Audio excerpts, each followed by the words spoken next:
자, 우리 한번 인사 나누실까요? 앞뒤 좌우에 오신 분들 보시면서 잘 오셨습니다. 사랑하고 축복합니다. 잘 오셨습니다. 사랑하고 축복합니다. 예, 잘 오셨습니다. 오늘 저희가 종려주일을 맞이하였습니다. 종려주일은 예수님께서 예루살렘 성에 이제 나귀 타고 들어오실 때에 백성들이 나와서 종려나무 가지를 들고 또 바닥에 옷을 깔고 흔들면서 예수님을 맞이하였던 왕으로 오신 예수님을 맞이하였던 그날이 바로 종려주일입니다. 그리고 오늘이 지나면 이제 내일부터 고난주간이 시작되고요. 이번 주 금요일이죠. 절기라기보다는 예수님께서 십자가에 달리신 날이 이제 금요일, 그리고 3일 만에 다시 부활하신 날이 주일, 이렇게 되겠습니다. 그래서 이번 한 주간은 저희가 이제 고난주간으로 보내게 됩니다. 자, 우리가 이제 지난주 말씀을 살펴보면서요, 예수님께서 대제사장들과 장로들과 서기관들의 손에 의해서 이방인, 즉 로마 사람들 손에 넘겨졌고, 예수님은 빌라도 앞에서 신문을 받아야 했습니다. 빌라도는 예수님을 신문하면서 그에게 죄가 없다는 사실을 알게는 되었지만, 대제사장들이 무리를 충동해서 예수를 십자가에 못 박고 대신에 밀란을 일으키고 사람을 죽였던 이 바라바를 풀어달라고 그렇게 외치도록 하였습니다. 결국 빌라도는 예수님에게 죄가 없다는 사실을 본인은 알고 있었지만 그래도 이 무리에게 만족을 주고자 하여서 결국은 바라바를 놓아주게 되었고요. 예수님을 채찍질하고 십자가에 못 박게 넘겨주었습니다. 군인들은 예수님께 가시관을 씌우고 희롱하다가 십자가에 못 박으려고 끌고 나갔습니다. 그리고 이제 오늘의 이야기가 이어지는 겁니다. 예수님을 십자가에 못 박기 위해서 끌고 간 곳, 그곳은 골고다라고 하는 곳입니다. 당시에는 십자가형을 언도받은 사람, 그 사람은 자기 십자가를 자기가 짊어지고 갔어야 했습니다. 그런데 예수님은, 제가 지난주에 이제 설명을 드린 대로 예수님은 이미 채찍에 맞아서 몸이 많이 상한 상태였고, 로마 군인들이 보기에 예수님이 이 십자가를 지고 가기 어려운 상태다라고 하는 것을 파악했습니다. 그래서 당시 그곳을 지나던 한 사람, 구레네 사람 시몬으로 하여금 십자가를 지고 가도록 했어요. 억지로 그 사람을, 그냥 지나가는 사람 확 잡아가지고 데려다가 십자가를 지게 한 겁니다. 그렇게 도착한 곳이 골고다였습니다. 이 골고다라고 하는 이 말은 해골의 곳, 이렇게 이제 해석이 된다고 합니다. 이 해골의 곳으로 부르는 이유는 그곳의 지형이 이렇게 사람의 두개골 모양으로 생겨서 그렇게 이름이 붙여졌다라는 설이 유력합니다. 예수님께서 골고다에 도착하셨을 때 누군가가 모략을 탄 포도주를 예수님께 주었습니다. 이 모략이라고 하는 것은 귀한 향료로 쓰이기도 하고요. 또는 그 장사 지낼 때 또 부패하는 냄새 나고 뭐 이제 이러니까 그 냄새를 방지하고 이제 이러는 데 사용되기도 하지만, 또 한편으로는 이게 진통과 마취 효과가 있다고 합니다. 그러니까 이 진통과 마취 효과가 있는 요거를 포도주에 섞어서 이 사형수에게 먹이는 겁니다. 그러면은 십자가에서 고통당하는 사람이 고통을 조금 덜 당할 수 있도록 그 고통을 덜어주기 위해서 이것을 먹였다고 합니다. 그러나 예수님께서는 그걸 받지 않으셨어요. 예수님께서 제자들과 마지막 식사를 하시는 그 자리에서 떡과 포도주를 나누시고 그때 뭐라고 말씀하셨느냐면 이렇게 말씀하셨습니다. 내가 포도나무에서 난 것을 하나님 나라에서 새 것으로 마시는 날까지 다시 마시지 아니하리라, 이렇게 말씀하셨습니다. 그러니까 당신이 살아계시는 동안에는 더 이상 포도주를 마시지 않겠다라고 하는 그런 말씀을 하신 거예요. 그리고는 자신에게 주어진 그 고통을 오롯이 그대로 받기로 결심을 하신 것입니다. 그리고 제3시, 이게 오늘날로는 이제 오전 9시경입니다. 오전 9시경에 로마 병사들은 예수님을 십자가에 못 박았습니다. 마가는 이 내용도 아주 그냥 짧게 그냥 십자가에 못 박았다, 이렇게 짧게 한 구절로 묘사하고 있습니다. 그러나 예수님께서 이 십자가에 달리는 사건은 매우 고통스러운 사건이었습니다. 양손과 양발은 모두 십자가에 못질이 되었습니다. 이미 온몸은 채찍질로 만신창이가 되어서 피와 진물은 계속해서 흘러내렸고, 거기에 더해서 못질된 손과 발에 의해서 십자가에 매달려 있는 그런 형국이 된 것입니다. 우리가 흔히 십자가에 달리신 예수님의 모습들, 이런 것들을 이제 볼 수 있는 기회가 많으시죠. 이렇게 모형으로 된 십자가를 보면 그저 나와 있는 표현이 예수님께서 이렇게 손바닥에 십자가에 못이 박혀 있고 양쪽 발이 이렇게 포개져서 그 위에 십자가 이제 못이 박혀 있는 그런 형상이 주로 있습니다. 그리고 이제 옆구리에 상처가 난 그런 모습이 주로 많이 나와 있는데, 사실 너무 깨끗한 거예요. 그건 너무 깨끗한 겁니다. 예전에 아마 여러분 꼭 이 십자가 얘기가 나올 때마다 여러분에게 얘기하는 것 같은데, 패션 오브 더 크라이스트라고 하는 영화가 있었습니다. 그 영화가 그래도 참 고증을 잘 했다라고 하는 영화 중에 하나입니다. 그런데도 그것도 사실 못 미쳐요. 그것도 못 미칩니다. 죄인들을 십자가에 못 박을 때 손바닥에 못을 박으면 여러분 아시다시피 손바닥 뼈가 이렇게 길게 일자로 돼 있잖아요. 그러니까 이 살갗이 그냥 찢어져 버려서 여기에 못을 못 박습니다. 주로 어디에 박느냐? 손목의 뼈를 여기에 박습니다. 근데 이것도 그냥 못만 박으면 죄인이 몸부림치다가 잘못해서 앞으로 이게 빠져버리는 수가 있어서, 그래서 여기에 나무 조각을 대고 그리고 못을 박습니다. 양발은 톡에서 못을 박는 경우들도 있었고요. 그렇지 않으면 기둥 양쪽에 발목을 하나씩 놓고 못을 박는 경우도 있었습니다. 양쪽에서. 심지어는 그 경우에도 또 자칫 빠질까 해서 뒤꿈치 뼈에다, 아예 뼈에다 못을 박아버리는 그런 경우들도 있었습니다.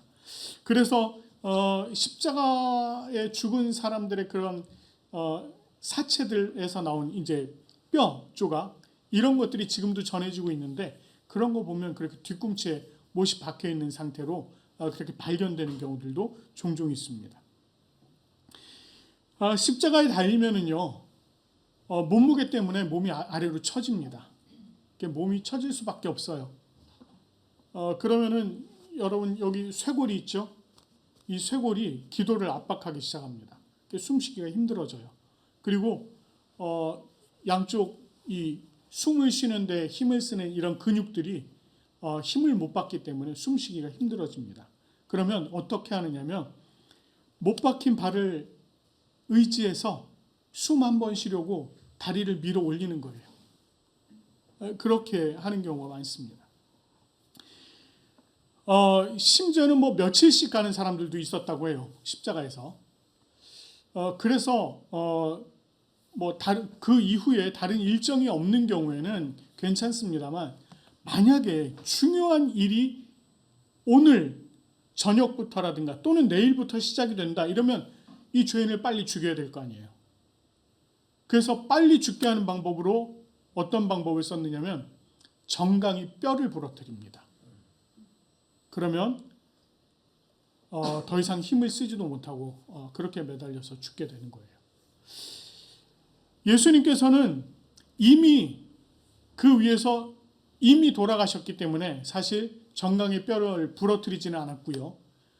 돌아가셨는지 확인하기 위해서 창으로 옆구리를 찔러보는, 그렇게 해서 이제 예수님이 돌아가셨는지를 확인을 했습니다.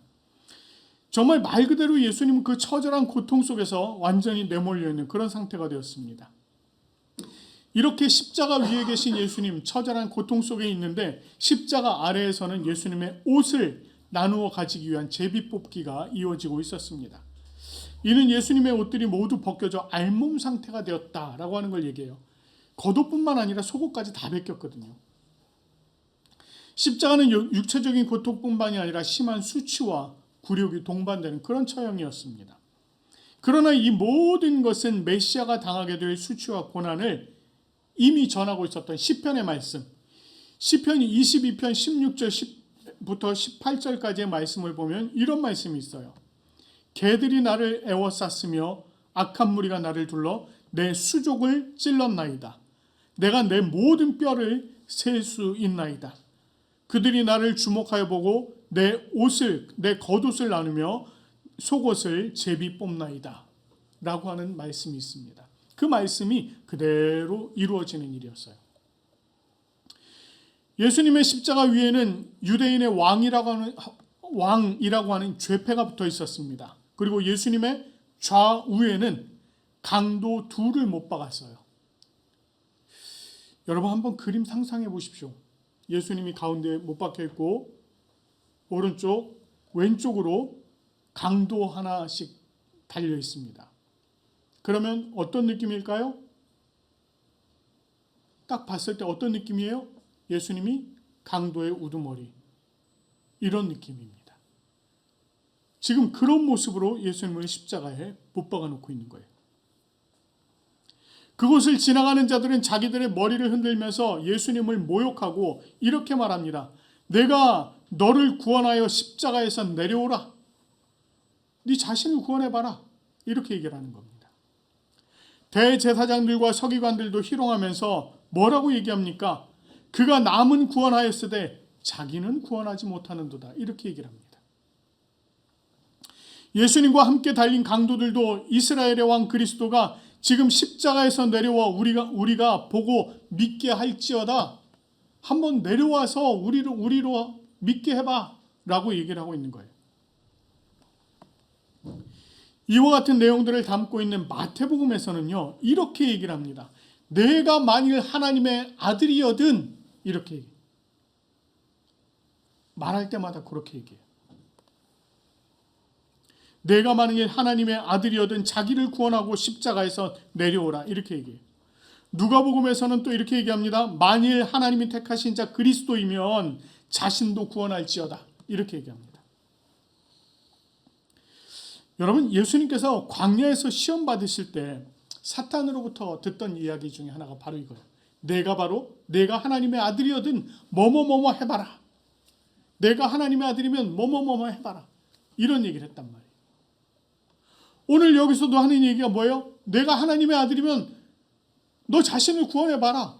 십자가에서 내려와서 정말 우리로 하여금 네가 하나님의 아들인지 믿게 해라. 라고 하는 걸 얘기하는 겁니다.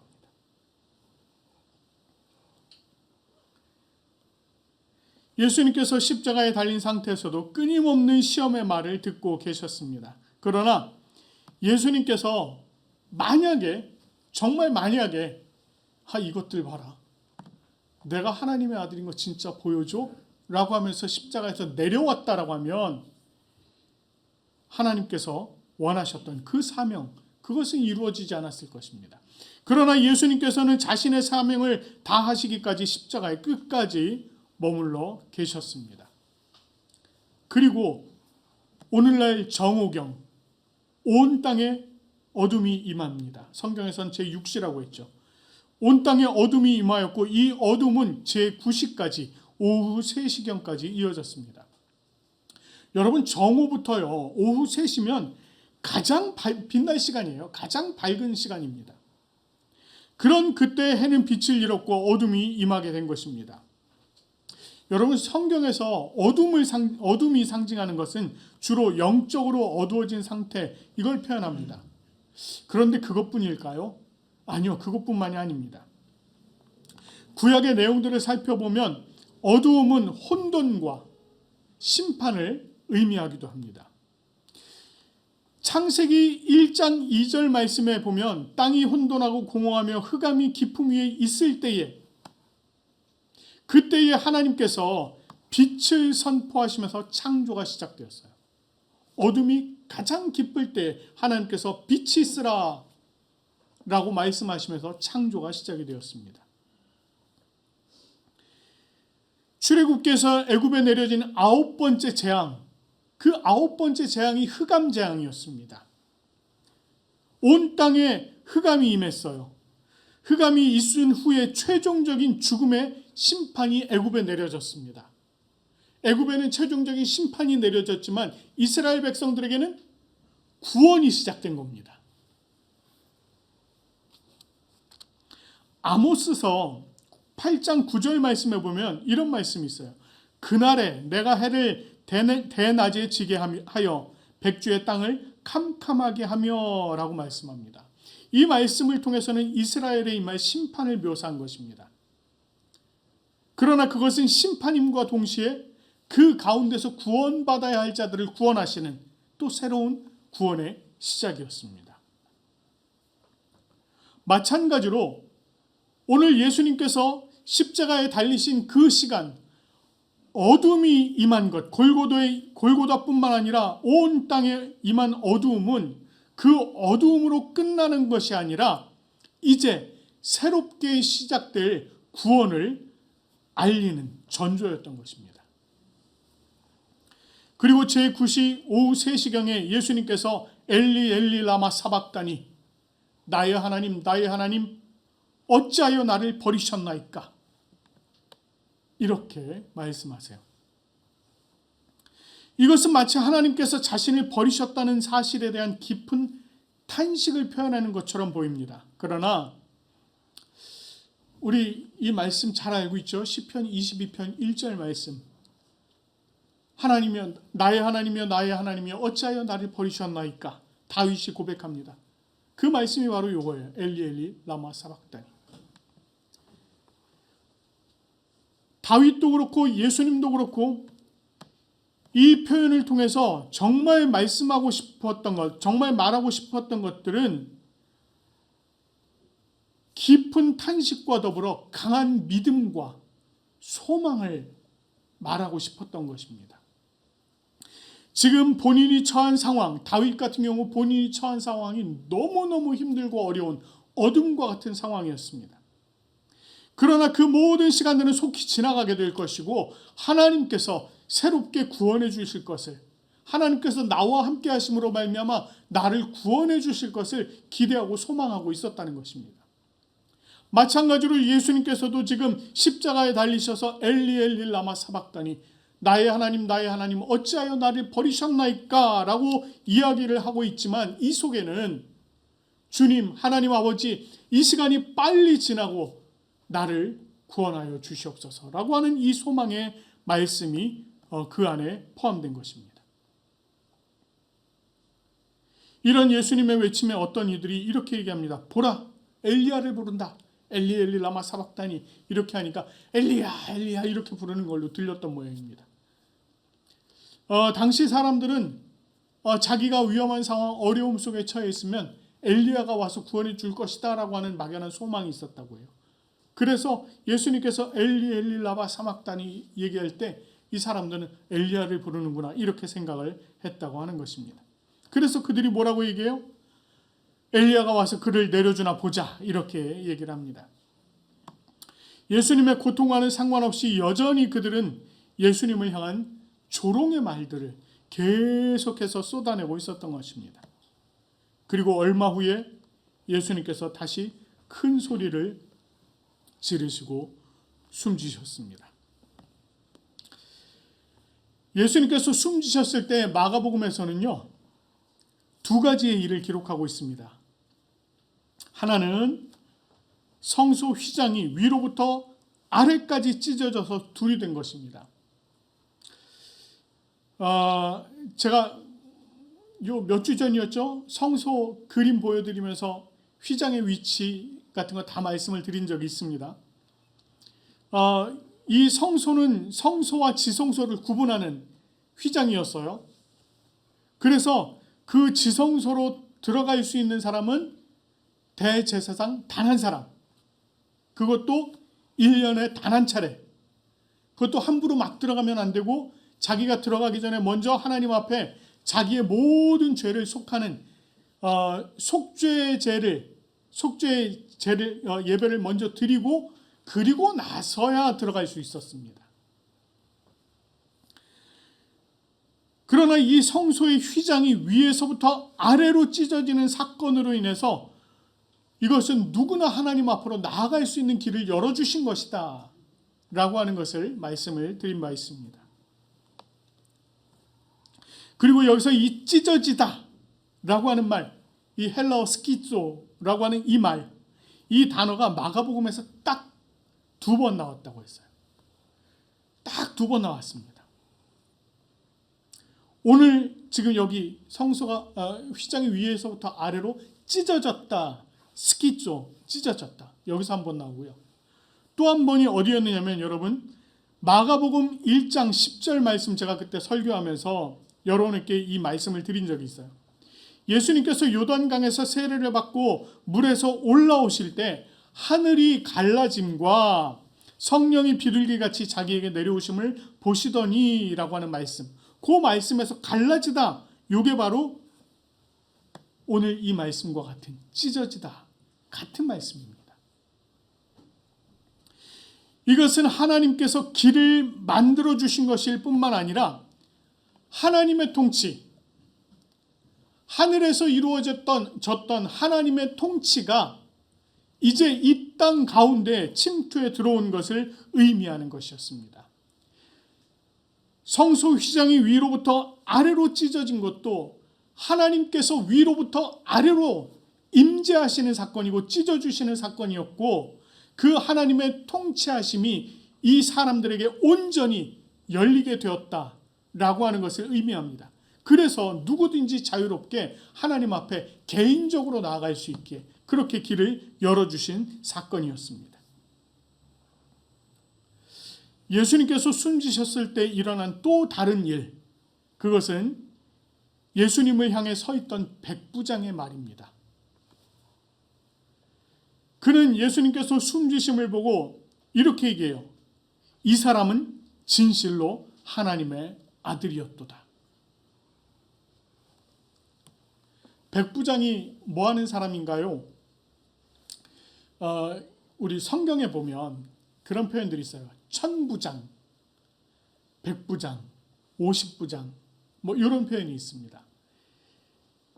천부장은 자기 아래 1000명을 거느리고 있는 그 대장을 천부장이라고 해요. 그러면 여기 지금 백부장은요, 자기 아래 몇 명 거느리고 있는 거예요? 100명을 거느리고 있는 사람입니다. 로마 군대에 소속된 사람이었어요. 그는 오로지 로마 군대의 명령 체계 속에 있었던 사람입니다. 그들에게 있어서 참신과 같은 사람 누구였을까요? 이 로마인들에게 있어서 그들의 황제였습니다. 황제가 이 신과 같은 사람이었어요. 그런데 지금 이 백부장이 자신이 섬기는 로마의 황제가 아닌 십자가 위에서 죽어간 그 사람, 그 예수를 바라보고 뭐라고 얘기했느냐면 이는 참으로 하나님의 아들이었다라고 고백을 하는 거예요. 우리가 이미 앞에서도 봤지만 유대의 종교 지도자들 예수님을 만나서 뭐라고 했습니까? 우리가 당신을 믿으려면 우리들에게 표적을 보여주십시오. 우리들에게 어떤 표적을 보여줄 수 있습니까? 이렇게 물어봤어요. 표적을 구했습니다. 그러나 이 백부장은 그 어떤 표적을 본 적도 없습니다. 그가 본 것은 그저 십자가 위에서 죽어간 예수님 밖에 없어요. 그랬던 그가, 예수님을 온전히 바라보게 된 그가 예수님을 참으로 하나님의 아들이었다라고 정의하며 고백한 것입니다. 여러분, 마가복음, 우리가 지금 보고 있는 이 마가복음 1장 1절 말씀에 이렇게 시작을 해요. 하나님의 아들 예수 그리스도의 복음의 시작이다. 거기서 하나님의 아들이라고 하는 표현이 나옵니다. 예수 그리스도가 하나님의 아들이라는 사실을 밝힌 마가, 예수님의 제자였던 마가가 밝혔던 그 말이 이제는 이방인 백부장의 입을 통해서 다시 고백되고 있는 것입니다. 예수님께서 죽으신 그날은 준비일 곧 안식일 전날이었어요. 안식일 전날이었습니다. 그러나 유대 당시 하루 일정을 보면 하루 일정이 어떻게 시작한다 그랬어요? 해가 지면서 하루가 시작돼요. 거기는 해가 지면서 하루가 시작되니까 지금 여기서는 안식일 전날이다 이렇게 표현하고 있는데, 요 안식일이 이제 해가 딱 떨어지면 안식일이 시작이 되는 겁니다. 그러니까 시간이 얼마 남지가 않은 거예요. 그래서 십자가에 달린 자들을 속히 처리해야 했습니다. 그래서 아까 말씀드렸죠. 마태복음이나 다른 복음서에서는 그 죄인들의 정강이 뼈를 꺾어버렸습니다. 빨리 죽게 하려고. 그래야 빨리 해가 떨어지기 전에 시체를 처리하고 안식일을 맞이할 수 있었기 때문입니다. 그날 십자가에 달린 자들을 속히 처리해야 됐습니다. 자, 이때 아리마대 사람 요셉이라고 하는 사람이 빌라도에게 찾아왔고 예수님의 시체를 달라고 합니다. 여러분, 그 사람이 어떤 사람이냐면요, 존경받는 공회원이요 하나님의 나라를 기다리는 자다 이렇게 얘기합니다. 여기 지금 공회원이라고 하는 이 말은요, 이스라엘의 최고 지도급 인물 중에 한 사람이었습니다. 공회가 70명의 공회원으로 구성이 되어 있었고, 대제사장 거기에 이제 이렇게 제사장 바리새인 사두개인들 이렇게 이제 포함이 되어 있었습니다. 근데 그 중에 한 사람이었다는 거예요. 그 사람들은 다 유대교의 핵심 인물 중에 한 사람이었습니다. 그런 그가 대놓고 예수님의 시체를 달라고 한 것은 그에게 변화가 생겼다는 거예요. 그가 예수님을 알았다는 거예요. 예수님이 어떤 분인지 알았다는 것입니다. 그래서 와가지고는 예수님의 시체를 넘겨달라고 청한 것입니다. 그에게 예수님의 시체를 넘겨주었고, 그는 세마포로 예수님의 시체를 싸서 바위에 판 무덤 속에 넣고 돌을 굴려서 무덤 문을 닫았습니다. 시간이 없어서 예수님의 시신을 제대로 처리할 시간이 없어서 우선 바위 안에 안치한 것입니다. 그리고 이제 안식일이 지나면 그때 와서 시신 처리를 하려고 했던 거죠.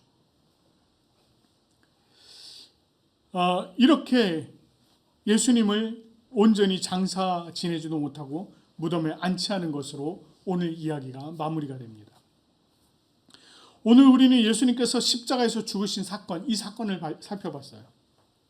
예수님은 죄인으로 십자가에 달리셨습니다. 그러나 우리가 지난 시간에 살펴본 것처럼 빌라도는 예수님에게 죄가 없다는 사실, 그것을 분명히 알았습니다. 왜냐하면 예수님은 실제로 죄가 없는 분이기 때문입니다. 그러나 죄가 없으신 예수님께서 마치 죄인과 같이 십자가에 달리신 이유, 무엇 때문입니까? 바로 저와 여러분 때문이에요. 우리 때문입니다. 이사야 53장 3절에서 5절 말씀을 보면 이렇게 말씀합니다. 그는 멸시를 받아 사람들에게 버림받았으며 간고를 많이 겪었고 질고를 아는 자라. 마치 사람들이 그에게 얼굴을 가리는 것 같이 멸시를 당하였고 우리도 그를 귀히 여기지 아니하였도다. 그는 실로 우리의 질고를 지고 우리의 슬픔을 당하였거늘 우리는 생각하기를 그는 징벌을 받아 하나님께 맞으며 고난을 당한다 하였도다. 그가 찔림은 우리의 허물 때문이요 그가 상함은 우리의 죄악 때문이라. 그가 징계를 받음으로 우리는 평화를 누리고 그가 채찍에 맞음으로 우리는 나음을 받았도다. 여기서 말하는 멸시, 버림, 간고, 질고, 질병, 징벌, 고난, 찔림, 상함, 징계, 채찍, 이 모든 일들 다 누가 당해야 될 일이었어요? 우리가 당해야 될 일입니다.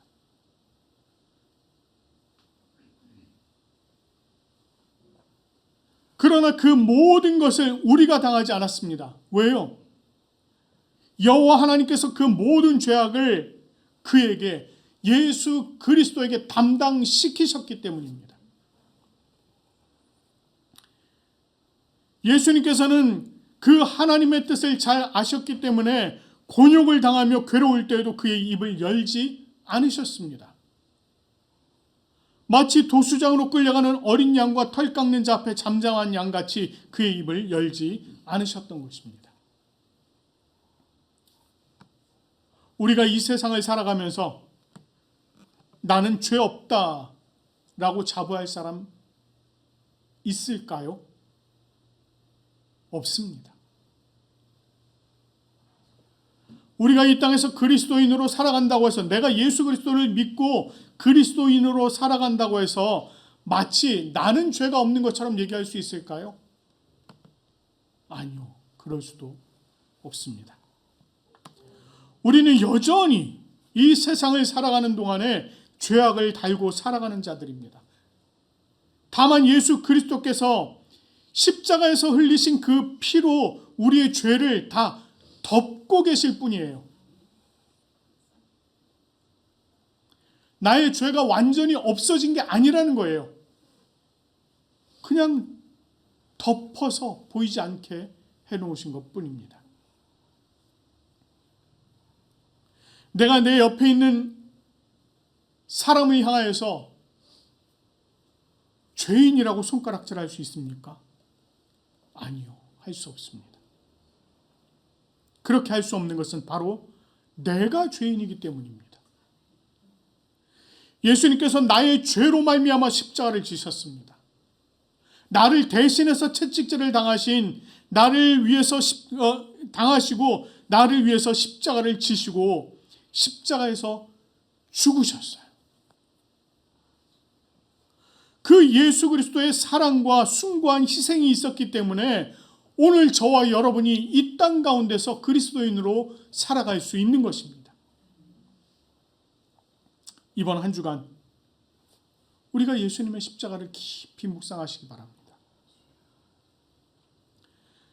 그리고 내가 참 죄인이라는 이 사실을 깊이 통감하시기 바랍니다. 그러면서 이번 한 주간 온전히 예수 그리스도의 그 구원의 은혜를 깊이 묵상하시는 저와 여러분들이 되시기를 간절히 축원합니다.